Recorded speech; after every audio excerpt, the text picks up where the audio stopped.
तो अभी मैं और सानवी जा रहे हैं कुछ लेने, और कहाँ जा रहे हैं वो भी मैं आपको दिखाता हूँ जगह।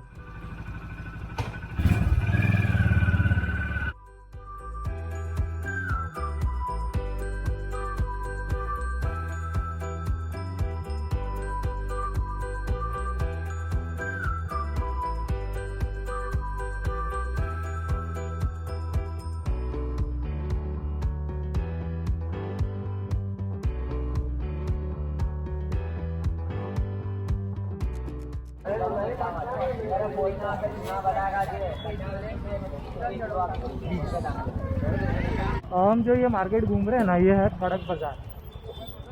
यहाँ पे सारी सब्जी फ्रूट्स आपको मिलते हैं, जैसे हर शहर की मेन मार्केट होती है ना, ऐसी है यहाँ की एक one of the main market है खड़क बाज़ार। देख रहे हैं आप यहाँ पे सब्जी वेंडर, फ्रूट वेंडर सब हैं यहाँ पे, सब दिखेंगे आपको। और ऐसा जैसे हाट लगती है ना, हाट उस तरीके का मार्केट है ये। और यहाँ पे सब्जियों के जो प्राइसेस रहते हैं और फ्रेशनेस वो सबसे सही रहती है। तो ये है वडोदरा की खड़क बाज़ार।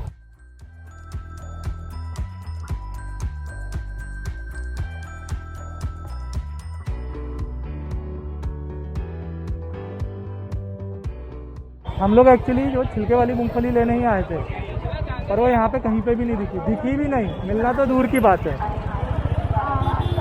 तो फाइनली वापस जा रहे हैं, कुछ सब्जी ले लिए 2-3, और अब वापस जा रहे हैं हम लोग, हैं सानू? हाँ जी, मूंगफली तो मिली नहीं तो। हाँ, और ये अब हम आ गए हैं वापस। तो हमारे साथ हुआ पता है आज क्या? खाया पिया कुछ नहीं और ग्लास फोड़ा 12 आने। तो हम गए थे मूंगफली लेने के लिए छिलके वाली, और आपकी दी ने बोला कि वहाँ मिल जाएगी, लेकिन नहीं मिली। पूरा मार्केट ढूंढ लिया लेकिन नहीं मिली, और अब हम वापस आ गए। और हम लोग बाहर जा रहे हैं और मैंने लगाया हुआ तेल। किसने बोला मेरे को तेल लगाने के लिए? तुमने खुद लगाया आज। और हम लोग गए थे नर्सरी। बेसिकली जो मनी प्लांट के बीच में जो वो रॉड जैसा नहीं लगाते हैं, वो कॉयर वाला, पता नहीं उसको क्या कहते हैं, बट वो एक सपोर्ट होता है जिससे मनी प्लांट का जो बेल जैसी होती है ना, उसको सपोर्ट मिल सके ऊपर चढ़ने के लिए। तो बस वही लेने के लिए गए थे हम लोग। पर यहाँ पे इतने अच्छे अच्छे प्लांट्स थे, प्लांटर्स थे, तो मैंने एक ले लिया। हालांकि मेरे साथ सबसे बड़ी प्रॉब्लम ये है कि स्पेस क्रंच बहुत है, रखूँगी कहाँ। मुझे शर्मा जी ने कहा भी था, ये पता नहीं क्या फ्रूट है, बड़ा अच्छा सा लगा मुझे।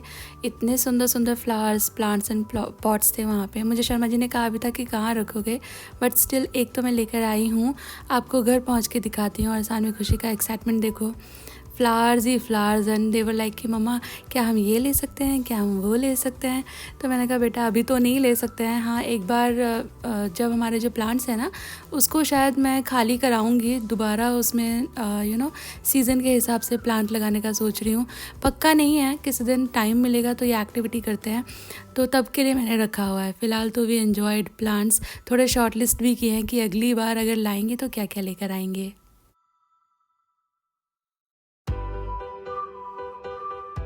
और आपको याद है कुछ एक दिनों पहले मैंने साउथ इंडियन डिशेस की एक वीडियो बनाई थी, और मैंने उसमें डोसा बोला था। तो आपको बताया था ना, यहाँ पे डोसा बोलते हैं, देखिए लिखा भी डोसा ही है। I am sorry, it's dosa not dosa. But यहाँ आप देखिए, यहाँ कॉमनली डोसा को डोसा लिखा जाता है।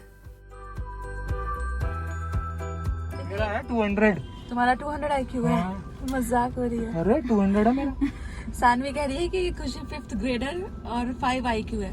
How come Saanvi you can conclude कि उसका IQ 5 है? क्योंकि मैं उसके साथ रहती हूँ। अच्छा, और तुम्हारा IQ कितना है सानवी? क्या मम्मा? इसका IQ 1 है। इसका IQ 1 है? नहीं, सानवी का IQ -10 है। सानवी का IQ -25 है। कैसे पता? मेरा 100 IQ है। नहीं, हाँ, नहीं। सानवी के लिए अपना IQ सानवी ने किन पैरामीटर्स पे उसका IQ टेस्ट किया वो बता। और वो कहती you 5 IQ 5th grader. Saanvi you bully. You bully? You bully नहीं, सिर्फ इसके लिए बुली। मारा तो तूने, बुली किसको बोल रही है? सानवी बुली और खुशी चुल बुली।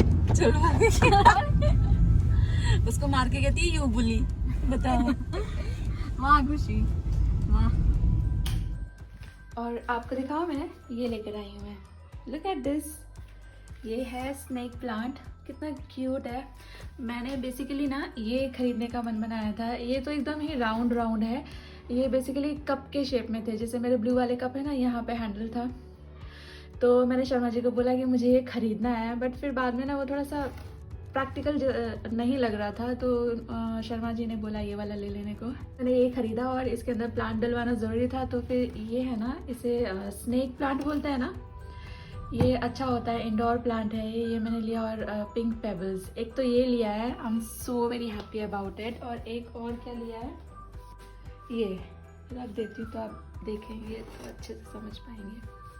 दिस थिंग, ये मनी प्लांट में लगाते हैं ना सपोर्ट के लिए, ये लाया है। क्योंकि मनी प्लांट का ना मेरे वो ब्रांचेज यहाँ वहाँ गिर रहे हैं, उसके जो ब्रांचेस निकल रहे होते हैं ना, उसे काट के आप नया प्लांट बना सकते हो। बट अभी मेरे पास प्लांटर नहीं है, तो इसलिए मैंने ये लाया। मैं इसे थोड़ा ऊपर की तरफ ग्रो करूँगी। कितना सुंदर लग रहा है ये, इतना खुशी पकड़ के ला रही थी ना, तो ऐसा लग रहा था किसी को गिफ्ट देने जा रही है। इतना सुंदर लग रहा है। It could be a very very beautiful gift, isn't it?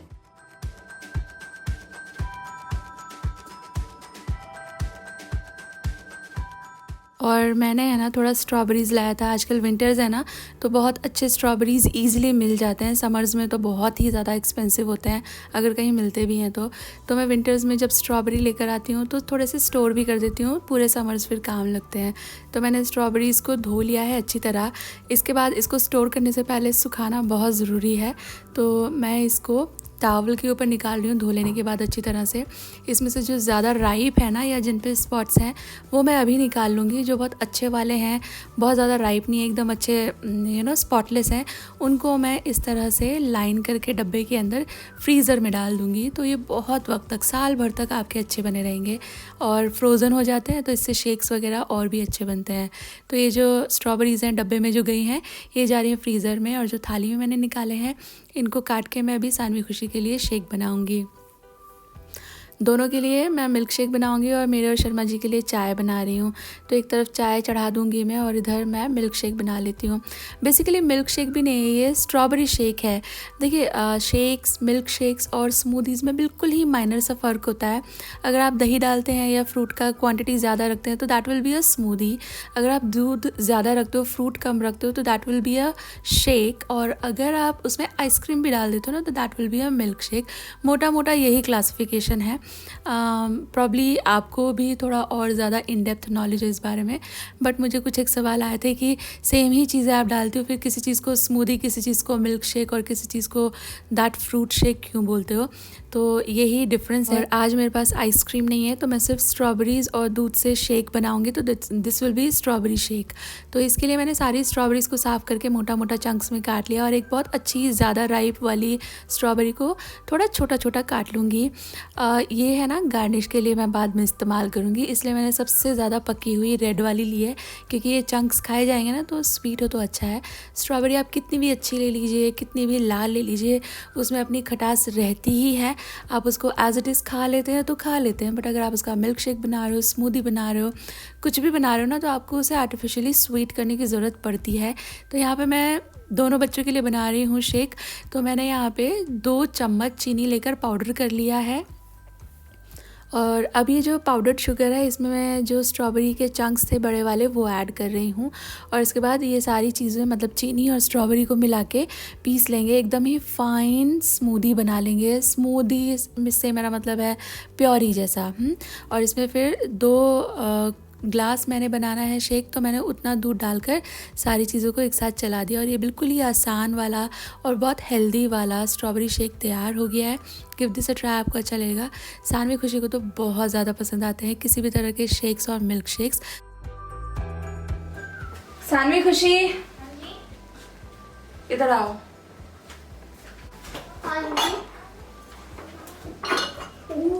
चलो अपने लिए शेक लेकर जाओ।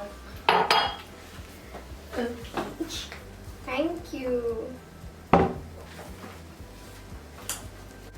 Thank you mamma. वेलकम। गिराना नहीं। हाँ जी।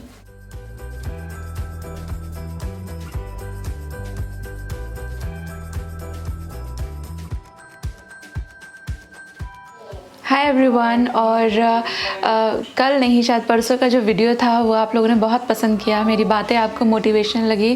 Thank you so much for that. In fact मैं आपको बताना चाहूँगी, मेरी अपनी जो बहन है उसकी शादी जब हुई थी तब मैंने उसे भी यही सलाह दी थी कि यूजुअली क्या होता है, मैंने खुद भी ऐसा किया।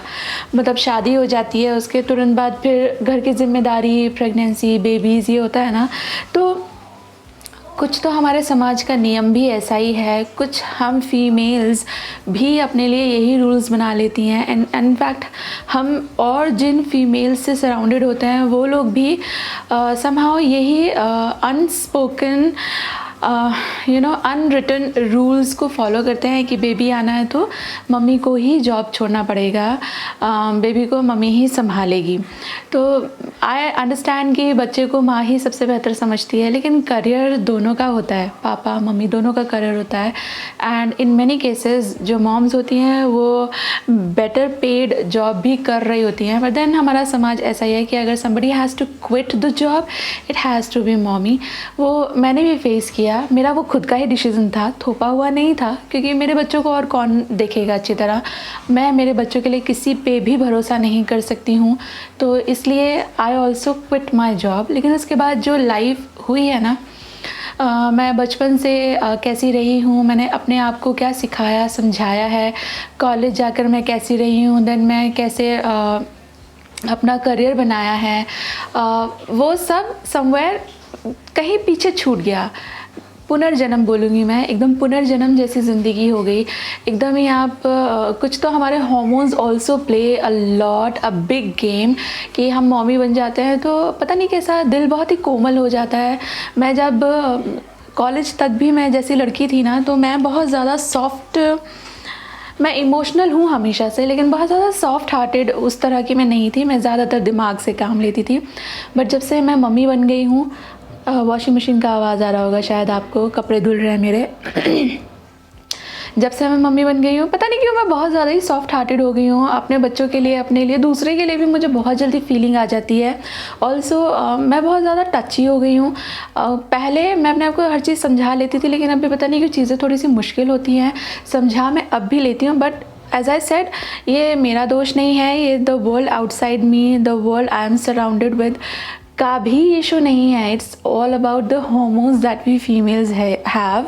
हर दिन हमारे हार्मोन्स ऊपर नीचे होते हैं, आपको पता है। इस वजह से जो फीमेल्स होती हैं उनको बहुत ज़्यादा मूड स्विंग्स की इश्यूज़ होती हैं। आपने नोटिस किया होगा, हमारे आजू बाजू जितने भी फीमेल्स हैं और मेल्स हैं, आप कंपेयर करोगे ना, तो जो फीमेल्स होते हैं ना उनको मूड स्विंग ज़्यादा होते हैं। वो ज़्यादा चिड़चिड़े आपको लग सकते हैं, गुस्सैल आपको लग सकते हैं। It's not basically them, it's basically their hormones, the kind of monotonous life they are stuck with, वही मोनोटोनस रिस्पॉन्सिबिलिटीज़, बहुत सारी चीज़ें अगर हम इस बारे में बात करने बैठे हैं, पर मैं उस बारे में बात नहीं कर रही हूँ। मैं आपको ये बताना चाह रही हूँ कि मैंने जब जॉब छोड़ दिया तो धीरे धीरे मेरा लाइफ डिग्रेड ही हुआ है। और आप में से शायद बहुत लोग जानते होंगे, I have been in depression for almost 3 to 4 years। और उसके बाद अपने आप को वहाँ से बहुत मुश्किलों से मैंने निकाला है। और इसमें सबसे बड़ा रोल जिस चीज़ का रहा है वो ये कि I started keeping my self engaged all the time. तब मैं कोई जॉब वॉब नहीं करती थी, यूट्यूब भी नहीं करती थी, कुछ नहीं करती थी, लेकिन मैंने अपने आप को समझा लिया कि बैठना नहीं है मैंने खाली। मैं चाहे अपने बच्चों को पढ़ा रही हूँ, चाहे अलमारी ही सजा रही हूँ, है ना, कपड़े निकाल लिए और सारे फोल्ड कर करके मैं रख रही हूँ, चाहे मैं, आप ये देख रहे हो ये स्विच बोर्ड्स वगैरह होते हैं ना, ये पंखे वगैरह के स्विच, ये सब भी मैं घिसती थी क्योंकि मुझे खाली नहीं बैठना था। मैं खाली बैठती थी ना तो कुछ भी बैड वर्ड किसी ने बोला है, बैड बातें किसी ने बोली हैं, जो वो शायद बोल के भूल भी चुके हैं, पर मुझे वो सब याद आता था। उससे मैं खुद को ही हार्म कर रही हूँ ना। वो लोग तो बोल के शायद भूल भी चुके हैं, लेकिन क्योंकि हम अब बहुत ज़्यादा इमोशनल भी हो गया है, खाली दिमाग भी हो गया है, काम नहीं है, तो सारी चीज़ें घूम घूम के दिमाग में आती हैं और परेशान करती हैं। तो मैंने अपने आप को सिखा लिया तब से ही कि मुझे खाली नहीं बैठना है।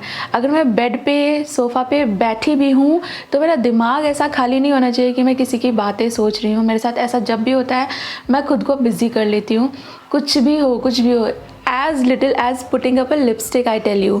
बट मैं वहाँ से उठ जाती हूँ, मैं अब उन थॉट्स में खुद को बिज़ी नहीं रखती। मुझे मेरा ब्रेन डाइवर्ट करना है। मुझे कुछ एक सवाल भी आए थे कि मुझे बहुत नेगेटिव थॉट्स आते हैं, मैं क्या करूँ। ऐसा कोई भी रामबाण इलाज नहीं है जो मैं आपको बता दूं, बिकॉज़ मैं कोई मेडिकल प्रैक्टिशनर तो हूँ नहीं कि मैं आपको कोई दवाई बता दूं या कोई थेरेपी बता दूं।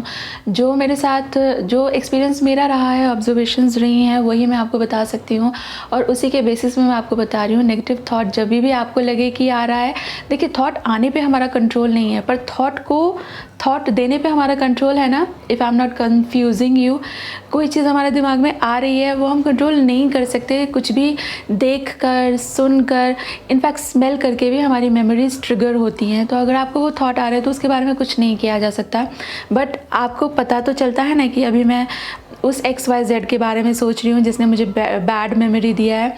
तुरंत उठ जाइए, कुछ भी ऐसा कीजिए कि आपका अटेंशन वहाँ चला जाए। जैसे मैंने बोला ना, as simple as putting up a lipstick, choose a shade, अच्छी तरह से लिप्स को लाइन करके फिल कीजिए।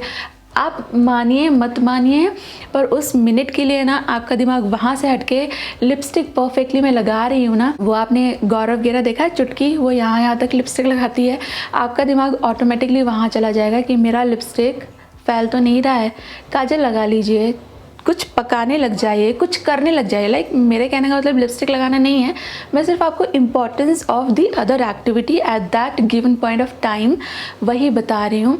बस उठ जाइए, उस बारे में नहीं सोचना है। आप खुद देखोगे नेगेटिव थॉट आने की प्रक्रिया भी शायद स्लो हो जाए, मैं उस पर रीमार्क नहीं देना चाहूँगी, बट उससे अफेक्ट होने का जो आपका प्रोग्राम है ना, उस पर ज़रूर कंट्रोल आ जाएगा। तो दो ही बातें, एक तो आप अपने आप को बिज़ी रखिए, बिल्कुल कुछ भी नेगेटिव आपके दिमाग में नहीं आएगा, बट वी आर ह्यूमन, आता है, मेरे भी आता है, जब भी आए उठ जाइए, अपने आप को कहीं ना कहीं बिज़ी कर लीजिए, राइट। तो फिर धीरे धीरे आप पॉजिटिव रहने लगोगे। Also there must be something that makes you happy, चाहे वो कोई गाना हो, चाहे वो कुछ खाना हो, चाहे वो कुछ देखना हो, कुछ तो होगा जो आपको बहुत खुश महसूस कराता होगा। बस वो करने लग जाइए, हर रोज़ कम से कम 10 मिनट के लिए वो कीजिए। जैसे मैं बताऊँ, शर्मा जी का बताती हूँ मैं, जब से उनका जॉब नहीं है, वो दिखते बहुत कंपोज्ड हैं, बट अंदर ही अंदर वो थोड़े से ट्रबल्ड हैं। अभी बहुत कुछ चल भी रहा है, मैंने आपको बहुत पहले बता दिया था कि हम लोग बिज़नेस की तैयारी कर रहे हैं, but because of this lockdown कुछ सामान अटका हुआ है आने के लिए। और जब मैं आपको बताऊंगी ना कि क्या हो रहा है, तब आप समझ जाएंगे। अभी शायद आपको लगे कि ऐसा क्या मेजर चीज़ है। तो शर्मा जी उस बंदे के यहाँ, वो जो वेंडर है, 4 बार जाके आ चुके हैं, बट चीज़ें नहीं बन रही हैं उस तरह। वो भी बिज़ी है, इसके बारे में मैं आपको कभी बाद में अपडेट करूँगी। तो ये जो काम धीरे धीरे हमारा लटक रहा है, 2-3 महीने हो गए, थोड़ा सा हर चीज़ पर ही असर होता है इन चीज़ों का। मैं डिटेल में नहीं जाना चाहूँगी, आप समझदार हैं, तो उनको भी प्रॉब्लम होती है। जब वो सोचते हैं तो फिर उनको भी टेंशन होती है। वैसे कैमोफ्लाज करते हैं कि he is happy, but tension सबको होती है। तो वो क्या करते हैं ना, जब उनको आउट ऑफ कंट्रोल हो जाता है, थॉट नहीं रुकते हैं, तो वो क्या करते हैं, वो यूट्यूब पे जो पपीज़ होते हैं ना, पपीज़, बेबीज़, उनकी वीडियोज़ देखते हैं। तो ऑटोमेटिकली आप खुद भी देखिएगा, यूट्यूब पे जो छोटे बेबीज़ होते हैं ना, उनकी वीडियोज़, या puppies, kittens, for that matter of fact किसी भी एनिमल के बच्चों का वीडियो देखिए, वो इतने इनोसेंट एंड फ़नी होते हैं ना कि आपको अपने आप हंसी आएगी ही आएगी, आपका मूड कितना भी ख़राब हो। तो ये उनका तरीका है अपने आप को बुरे थॉट से बाहर रखने का। मैं मेरा बता ही चुकी हूँ, तो वही मैं आपको बता रही हूँ। You have to find out your own way, किस चीज़ से आपको प्लेजर मिलता है, सो दैट आपकी जो नेगेटिव थिंकिंग है ना, उससे दूर रह सको। और हाँ, मेरे नेल पेंट के बारे में भी पूछ रहे थे, मैं यहाँ लेकर ही बैठी हूँ। ये वाला नेल पेंट है यार ये। एंड देन मैंने जो कुर्ती पहना था उसके बारे में भी कुछ सवाल थे, तो वो मैंने आपको मीशो के हॉल में दिखाया था। मीशो वाला वीडियो देखेंगे, आपको वो कुर्ती वहाँ मिल जाएगी। और डिनर में मैं बना रही हूँ बहुत ही सिंपल सा सैंडविच। ये आप थोड़ी सी सब्जियाँ देख रहे हो ना, बस यही चाहिए। एक छोटा सा प्याज, आधा सा शिमला मिर्ची ले लिया है मैंने, बहुत थोड़े से धनिया के पत्ते और 1 हरी मिर्चें। ये चीज़ें आपको कम ज़्यादा जैसे पसंद आती हैं उस तरह से आप इसका प्रोपोर्शन जो है बढ़ा घटा सकते हैं। बस मैंने इनको मोटा मोटा ऐसे ही रफली काट लिया है। और आगे ये सारी चीज़ें हमको बिल्कुल ही फाइनली चॉप करनी है। तो इन सभी चीज़ों को, ये जो इलेक्ट्रिक चॉपर है ना मेरा, इसके अंदर एक साथ ही डाल देंगे। वेजिटेबल सैंडविच बना रही हूँ मैं, एकदम ही सिंपल वाला वेजिटेबल चीज़ सैंडविच बेसिकली। तो इसके लिए सब्जियाँ आप अलग अलग बारीक चॉप कर सकते हो, वो भी चलेगा। मैनुअल चॉपर में या इलेक्ट्रिक चॉपर में अलग अलग चॉप कर लीजिए, वो भी चलेगा। But I am telling you a very easy peasy way, एकदम ही आसान वाली ये रेसिपी है, and you can make it in a jiffy. जब आपके पास बहुत वक्त नहीं है ना, तो आप ये बना सकते हो।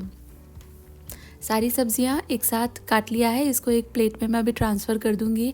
और ये सब्जियां हो चुकी है रेडी। अभी जो सैंडविच है उसको असेंबल करते हैं। ब्राउन ब्रेड है मेरे पास, आप आपकी चॉइस का ब्रेड लीजिएगा। इसके ऊपर एक लेयर लगा रही हूँ मैं मेयोनीज़ का। जो मेयोनीज़ है एकदम ही क्लासिक सिंपल वाला मैंने लिया है, आप फ्लेवर्ड मेयोनीज़ भी ले सकते हो। देन ये हरी चटनी है, इसके अंदर गार्लिक वगैरह है, तो इसकी एक लेयर कर दिया है मैंने। इसके ऊपर जाएगा वेजिटेबल्स का लेयर।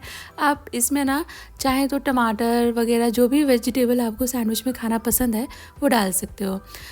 वेजिटेबल का लेयर हो जाने के बाद मैंने डाला है इसमें चीज़ का लेयर, और ऊपर से थोड़ा सा चाट मसाला स्प्रिंकल कर रही हूँ मैं। बिल्कुल थोड़ा सा नमक ऊपर से मैं स्प्रिंकल कर रही हूँ। चाट मसाला में नमक होता है, मेयोनीज़ में नमक है, चटनी में भी नमक है, तो नमक ज़रा ध्यान से डालिएगा। अब दूसरा लेयर जो है ब्रेड का स्लाइस मैंने रख दिया है, ऊपर से ज़रा सा बटर लगाया है। जो आपका सैंडविच मेकर है ना, उसे भी प्री हीट करने की ज़रूरत पड़ती है, तो उसे प्री हीट करने मैंने रख दिया था। इसके बाद यहाँ एक साइड थोड़ा सा मैं बटर स्मीयर कर रही हूँ, और इसके बाद जो सैंडविचेस हैं उसको रख देंगे सिकने के लिए। बटर आप लगाएं ना लगाएं, कम लगाएं ज़्यादा लगाएं, वो कम्प्लीटली आपका चॉइस है, आप आपके हिसाब से कीजिएगा। ये देखने में बिल्कुल ही सिंपल लग रहे हैं, बट ये सैंडविचेस खा के देखिएगा, बड़े ही अच्छे से रिफ़्रेशिंग से सिंपल से सैंडविच है ये। ब्रेकफास्ट में भी आप बना सकते हो, और जब थोड़ी मोड़ी भूख हो ना तब के लिए भी ये बहुत ही अप्रोप्रिएट है। कम सामान से कम समय में फटाफट बन जाते हैं।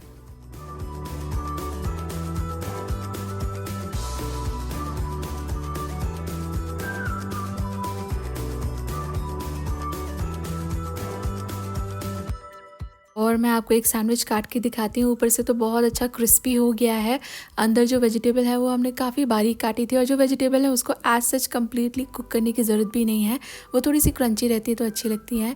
एंड चीज़ भी अच्छे से मेल्ट हो चुका है। Sandwiches are ready. Sharma ji और बच्चों को ये सैंडविचेज़ बहुत पसंद है। मैं पर्सनली सैंडविचेज़, किसी भी तरह के सैंडविचेज़ मुझे बहुत ज़्यादा अच्छे नहीं लगता है, मैं उनको खाती हूँ for the sake of eating only. Otherwise I am not a sandwich lover, but Sharma ji और सानवी खुशी को तो ये बहुत पसंद आए थे। आप ज़रूर ट्राई देना, आपको भी ये पसंद आएंगे। इसी के साथ आगे हम इस वीडियो के एंड पर। उम्मीद करती हूँ वीडियो और रेसिपीज़ आपको पसंद आई हैं। Thank you for watching guys, take care, bye bye.